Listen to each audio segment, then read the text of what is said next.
Good morning, नमस्कार, आदाब। कैसे हैं आप सब? आज हम आपसे बात करेंगे हार्ट अटैक के बारे में। हार्ट अटैक आने का क्या रीज़न है? हार्ट अटैक से कैसे बचा जा सकता है? हार्ट अटैक क्यों आता है? हार्ट अटैक आने का क्या क्या रीज़न है? 70% हार्ट अटैक साइलेंट किलर होता है, इनका कोई सिम्टम ही पता नहीं चलता है। चलिए इन सब टॉपिक पर आज बात करेंगे आपसे। मानस सामर्थ्य। तो चलिए जानते हैं मानस सामर्थ्य की जुबानी हार्ट अटैक से बचने के क्या क्या उपाय हैं। किसी को हार्ट में पेन होता है या चेस्ट में पेन होता है, यहाँ पर भारीपन लगता है, तो उसे हमेशा ऐसा लगता है कि शायद मुझे हार्ट अटैक हो रहा है या मुझे हार्ट की समस्या है। लेकिन अगर हम डेटा की बात करें तो डेटा के अनुसार केवल 30% लोगों को ही हार्ट की प्रॉब्लम होती है। अगर उन्हें चेस्ट में पेन होता है, भारीपन लगता है, चुभन होती है। हार्ट प्रॉब्लम ये है कि ये हमारा हार्ट है, यहाँ पर ये आर्टरीज है, आर्टरीज में ब्लड सप्लाई होती है। लेकिन जब आर्टरीज के अंदर ये ब्लॉकेज आ जाती है तो ब्लॉकेज की वजह से ब्लड ठीक से सप्लाई नहीं हो पाता और उसकी वजह से ये हार्ट जो है हमारा डैमेज होने लगता है और यहाँ पर पेन होने लगता है। इसी को बोलते हैं हार्ट प्रॉब्लम, इसी को बोलते हैं heart attack type. Heart attack के मामले में मैं आपको बता दूं, ये आपको सुन के बड़ा आश्चर्य लगेगा कि जितने भी हार्ट अटैक होते हैं उसमें से 50 to 80% जो होते हैं वो साइलेंट होते हैं। मीन्स उनको पता ही नहीं चलता, ना उनको पसीना आता है, ना उनको पेन होता है, ना इनको भारीपन लगता है, और उनको साइलेंट अटैक जो होता है वो 50 to 80% होता है। यानी कि हम एवरेज ले लें तो जितने भी हार्ट अटैक होते हैं उसमें 65% जो होते हैं वो साइलेंट होते हैं, यानी कि पेशेंट को पता ही नहीं चलता। जब किसी को चेस्ट में पेन होता है, पसीना आता है, शोल्डर में पेन होता है, बाजू में पेन होता है, तो वो डॉक्टर के पास जाता है। वहां पर जब उसके टेस्ट होते हैं, हॉस्पिटल में जितने भी टेस्ट होते हैं, टेस्ट के बाद पता चलता है कि आपको तो कोई हार्ट रिलेटेड प्रॉब्लम ही नहीं है। आप में से कई लोगों ने भी ये एक्सपीरियंस किया होगा। इसका मतलब ये है कि चेस्ट पेन या चुभन होने वाला या सफोकेशन होने वाला हर पेन जो है वो हार्ट का पेन नहीं होता, यानी कि वो हार्ट रिलेटेड नहीं होता। तो इसलिए आज हम बात करेंगे 9 रीजंस ऑफ चेस्ट पेन।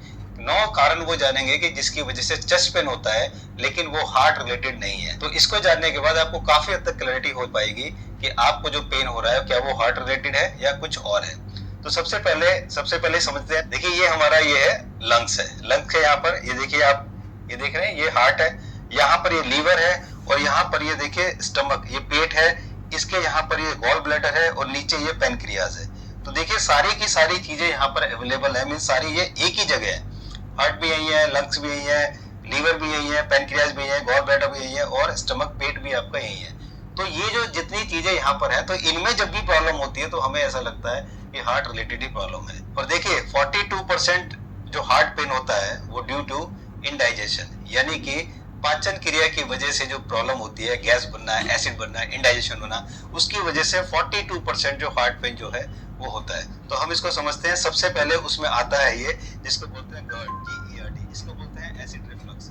होता ये है कि देखिए ये हमारा फूड पाइप है, इस फूड पाइप से खाना आता है, और खाना जब नीचे आ जाता है, ये पेट है हमारा और ये फूड पाइप है, तो जैसे ये खाना नीचे आ जाता है ये यहाँ पर फूड पाइप बंद हो जाता है, और बंद जैसे ही आता है नीचे बंद हो जाता है, और यहाँ पर खाने को एसिड बनता है, और एसिड से वो खाना डाइजेस्ट होने लगता है। लेकिन कई बार क्या होता है, जिसको गट प्रॉब्लम होती है उसको ये देखिए यहाँ पर उसका जो फूड पाइप है वो यहाँ पर बंद नहीं हुआ, और बंद ना होने की वजह से जो एसिड है जो डाइजेशन के लिए यूज हो रहा है ये ऊपर जाने लगता है फूड पाइप में, और फूड पाइप में जाता है तो जलन होती है, तो जलन होती है तो आपको लगता है पेन होता है। अब पेन क्यों होता है? वो फूड पाइप में तो पेन नहीं होता, पेन कैसे होता है? ये देखिए ये जो हमारे स्ट्रक्चर देख रहे हैं ये हमारे लंग्स हैं, और बिल्कुल बीच में जो दे रखे हैं इसको बोलते हैं स्टर्नम बोन।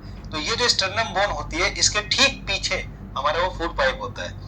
जब फूड पाइप में जलन होती है तो स्टर्नम बोन में ये पेन होता है, और इसको इसमें जब पेन होता है बिल्कुल फ्रंट पे हमारे है ये, और जब इसमें पेन होता है तो हमें ऐसा लगता है कि हमारी हार्ट का पेन है, हमें हार्ट अटैक होने वाला है। तो ये इसका एक मेन रीजन है। दूसरी प्रॉब्लम है गॉल ब्लैडर की। ये जो आप देख रहे हैं ये लीवर है। लीवर में जितने भी ये डक्ट निकल रहे हैं, ये जो ट्यूब्स निकल रही है, इन ट्यूब्स में बाइल्स होता है। ये जो बाइल होता है ये एक तरह का ग्रीनिश येलो फ्लूइड होता है। ये फ्लूइड जो है यहाँ से लीवर से होता हुआ ये गॉल ब्लैडर में जाता है इन ट्यूब्स और पाइप के जरिए। तो जब ये जो ग्रीनिश और येलो जो ये बाइल्स होता है, ये बाइल्स जब गाढ़ा हो जाता है, बहुत ज्यादा थिक हो जाता है, तो ये जो ट्यूब्स है इनके ऊपर बहुत ज्यादा प्रेशर पड़ता है, और जब बहुत ज्यादा प्रेशर पड़ता है तो वहां पर बहुत पेन होता है, दर्द होता है, और इसलिए वो हार्ट के पास है तो आपको लगता है कि हार्ट पेन है, जबकि प्रॉब्लम ये गॉल ब्लैडर की है। अगर गॉल ब्लैडर में पथरी है, स्टोन है तो भी दर्द होता है और ऐसा लगता है जैसे हार्ट में पेन हो रहा है, लेकिन वो गॉल ब्लैडर पथरी होती है, गॉल ब्लैडर की स्टोन होता है, उसमें भी कुछ इसी तरह का दर्द होता है। तो ये था इंडाइजेशन रिलेटेड प्रॉब्लम जो कि बहुत ज्यादा होती है और लगता है कि हार्ट का प्रॉब्लम है। और दूसरी जो सबसे बड़ी प्रॉब्लम है वो है एंजाइटी, स्ट्रेस और टेंशन। जब एंजाइटी, स्ट्रेस और टेंशन होता है, इसकी वजह से हमारा बॉडी जो है एक कॉर्टिसोल हार्मोन्स को रिलीज करता है, और वो कॉर्टिसोल हार्मोन्स अगर लंबे समय तक हमारी बॉडी में रह जाए तो हमारी बॉडी को, हमारे हार्ट को, हमारे ब्रेन को भी डैमेज करता है। और अगर कॉर्टिसोल हार्मोन्स क्रॉनिक हो जाता है लंबे समय तक रहकर, तो आप शुगर के पेशेंट हो सकते हैं। और कमाल की बात यह है कि आप शुगर नहीं भी खाएंगे तो भी आपका शुगर बढ़ेगा, आप खाना नहीं भी खाएंगे तो भी आपका वेट गेन होगा, because of this cortisol hormones, because of the stress hormone. तो ये भी एक सबसे बड़ा रीजन है कि जैसे ये होता है तो हार्ट की प्रॉब्लम होती है, तो आपको लगता है कि प्रॉब्लम हार्ट की है, लेकिन प्रॉब्लम हार्ट की नहीं है, प्रॉब्लम है स्ट्रेस की, एंजाइटी की और टेंशन की। तो इसका भी आपको विशेष ध्यान रखना है। तो अभी जो हमने बात की उसमें हमें पता चला कि मोस्टली जो हार्ट पेन होता है वो 2 रीजन की वजह से होता है। पहला रीजन इंडाइजेशन और दूसरा रीजन है पैनिक अटैक, यानी कि स्ट्रेस, टेंशन, एंजाइटी, इसको हम बोलते हैं पैनिक अटैक। तो ये 2 रीजन है जिनकी वजह से आपको हार्ट पेन या चेस्ट पेन कहो ये होता है और आपको ऐसा लगता है कि मुझे हार्ट अटैक होने वाला है। इनके अलावा भी कई सारी चीजें हैं जिनको हम इग्नोर नहीं कर सकते, वो भी बहुत सारी चीजें मैं आपको बता देता हूँ ताकि आपको प्रॉब्लम ना हो। जैसे पल्मोनरी एम्बोलिज्म, ये क्या होता है कि हमारे जो लंग्स होता है, हमारी लंग्स की आर्टरीज में ब्लड क्लॉट्स बनने लगते हैं, और जब ये ब्लड क्लॉट जाके फंसते हैं तो वहां पर पेन होता है, वहां पर सांस लेने में दिक्कत होती है, और जिसकी वजह से हमें ऐसा लगता है कि हार्ट की प्रॉब्लम है। दूसरा है ये आपको निमोनिया है, निमोनिया की वजह से भी चेस्ट में पेन होता है और हमें लगता है कि हार्ट प्रॉब्लम है। फिर है अस्थमा, अस्थमा में भी हमें चेस्ट पेन होता है, सांस लेने में दिक्कत होती है और हमें ऐसा लगता है कि शायद ये हार्ट अटैक तो नहीं, हार्ट की प्रॉब्लम तो नहीं है, लेकिन ये अस्थमा की प्रॉब्लम है। फिर ये एरोटिक डिसेक्शन, इसमें क्या होता है जो हमारी मेन आर्टरीज होती है जो कि हार्ट तक जाती है वो कभी कभी फट जाती है या वो टूट जाती है, जिसकी वजह से प्रॉब्लम आती है। हालांकि बहुत ही रेयर केस होता है, बहुत ही टिपिकल केस होता है। अमेरिकन हार्ट एसोसिएशन का इसके ऊपर बहुत अच्छा आर्टिकल है, वो आप इसे पढ़ सकते हैं, इसका लिंक मैंने नीचे दे दिया है। तो ये हमारे एरोटिक डिसेक्शन की प्रॉब्लम है, इसकी वजह से भी लगता है हमें कि हार्ट अटैक हो गया है। फिर प्रॉब्लम होती है शिंगल्स की। शिंगल्स जो है ये एक वायरल इन्फेक्शन है, और वायरल इन्फेक्शन की वजह से बॉडी में हमारे लाल लाल लाल लाल दाने हो जाते हैं, चकत्ते हो जाते हैं, जिसकी वजह से हमारे चेस्ट में पेन होता है, जिसकी वजह से हमें ऐसा लगता है कि शायद हमें कोई हार्ट अटैक तो नहीं हो रहा, जबकि प्रॉब्लम शिंगल्स की है। फिर एक और प्रॉब्लम है जिसको बोलते हैं पेरिकार्डाइटिस।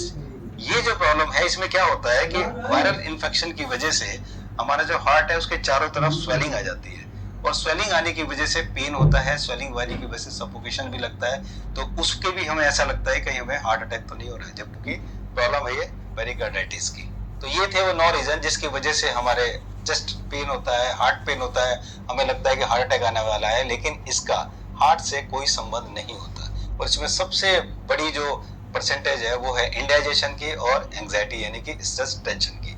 अगर आपने 2 चीज को ठीक कर लिया, मीन्स अच्छी डाइट से कर लिया और एक ब्रेन को अपना स्ट्रांग बनाइए, तो फिर आपको ये प्रॉब्लम भी काफी हद तक आपकी खत्म हो जाएगी। फिर भी हम ये जानेंगे कि अगर चेस्ट पेन होता है किसी को तो उसे क्या करना चाहिए। देखिए, अगर किसी को चेस्ट पेन होता है, सबसे पहले वो अपने जो भी कपड़े उसने पहने हुए कपड़ों को ढीला कर दे, क्योंकि कपड़े टाइट होने की वजह से भी बहुत ज्यादा सफोकेशन होता है, सांस ठीक से नहीं ली जाती है। सबसे पहले कपड़े को ढीला करे, बाहर फ्रेश एयर में जाकर उल्टा लेट जाए, कोशिश करेगा घर में है तो बाहर अगर हवा में जाके उल्टा लेट जाएंगे तो ज्यादा अच्छा होगा। उसके बाद दिमाग को शांत रखें, क्योंकि अगर आपका ब्रेन शांत होगा तो धीरे धीरे वो जो प्रॉब्लम आपको है वो भी शांत होना शुरू हो जाएगी। थोड़ा सा गुनगुना पानी जरूर पिए, और इसके अलावा 2 इंच अदरक का टुकड़ा लेकर चबाना शुरू कर दे। 2 इंच अदरक का टुकड़ा चबाएं, इतना आपको करना है। इसके अलावा जीभ के नीचे एक सॉर्बिटेट एलोपैथी की टेबलेट आती है, उसको रख लें, एक छोटी सी टेबलेट उसको जीभ के नीचे रख लें। जैसे आप रखेंगे आपको रिलीफ मिलेगा। एक चीज और मैं आपको बता दूं, अगर आपको हार्ट रिलेटेड प्रॉब्लम है और आपने सॉर्बिटेट को लिया तो आपको आराम आएगा। जैसे ही आपको खाते आराम आए तो समझ जाइए, सेकंडों में आराम आता है, तो समझ जाइए आपको हार्ट रिलेटेड प्रॉब्लम है। लेकिन इसको खाने के बाद अगर आपको आराम नहीं आया तो ये समझिए कि आपको हार्ट रिलेटेड प्रॉब्लम नहीं है। अगर आपको वीडियो अच्छा लगा है तो प्लीज़ वीडियो को लाइक कर दें, शेयर कर दें और चैनल को सब्सक्राइब कर दें।